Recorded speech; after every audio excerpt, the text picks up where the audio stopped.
মিঠিজোড়া ধারাবাহিকে দেখুন সত্যের মুখোমুখি রাই। মিঠিজোড়া ধারাবাহিকে তিন বোন রাইপূর্ণা মুখার্জি, নীলাঞ্জনা মুখার্জি এবং স্রোতস্বিনী মুখার্জি। ধারাবাহিকের মেন কনসেপ্ট তিন বোনের জীবনের টানাপোড়েনের গল্প নিয়ে শুরু হয়েছিল।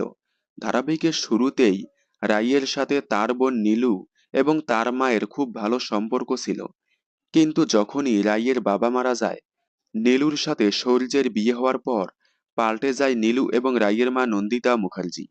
রাইয়ের সাথে কথায় কথায় দুর্ব্যবহার শুরু করে। শুধুমাত্র রাইয়ের বৌদি এবং স্রোত রাইয়ের পক্ষে কথা বলে। রাইয়ের প্রতি নন্দিতা মুখার্জির এই দুর্ব্যবহারের কারণে মিঠিজোড়া ফ্যানদের মতে রাই হয়তো নীলুর আসল বোন নয়, কারণ একজন মা কখনোই তার বড় মেয়ের সাথে এরকম ব্যবহার করতে পারে না। মিঠিজোড়া ফ্যানদের মতে রাইয়ের বাবা হয়তো রাইকে কোথাও পেয়েছে। রাইয়ের বাবা বেঁচে থাকাকালীন রাইয়ের মা নন্দিতা মুখার্জি রাইয়ের সাথে ভালো ব্যবহার করেছে। যখনই মারা গেল তখনই তার আসল রূপ বেরিয়ে আসলো, এমনটাই মনে করছে মিঠিজোড়া ফ্যানেরা।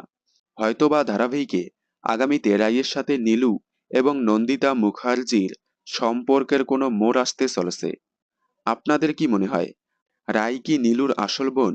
কমেন্টে জানাবেন।